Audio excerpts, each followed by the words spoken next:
So hi! Welcome and welcome back to my YouTube channel, and for today's tutorial, ituturo ko sa inyo kung paano nga ba makita ang mga recently deleted posts sa ating Instagram.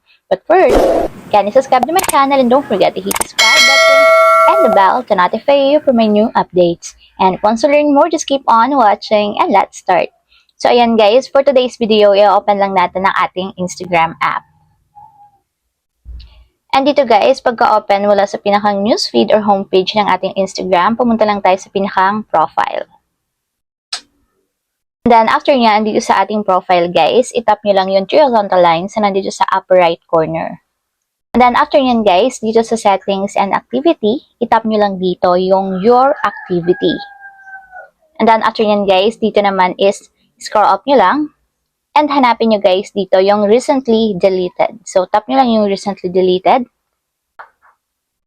And dito guys, lalabas dito yung mga recently deleted posts ninyo sa Instagram. So take note lang guys, nag-auto-delete din yung nakalagay dito sa recently deleted after 30 days. So kung makikita nyo guys, ma-auto-delete itong post na to is after 26 days.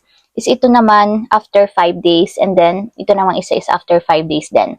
So nag-auto-delete siya guys after 30 days or 1 month. So kung hindi pa siya nagwa 1 month or 30 days, dito nyo lang makikita yung mga recently deleted post ninyo sa Instagram.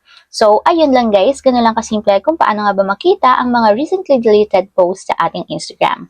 If you have a question, kindly comment down below and don't forget to hit the subscribe button and the bell to notify you for new updates. And thank you for watching! Living life, every day, late at night, not okay.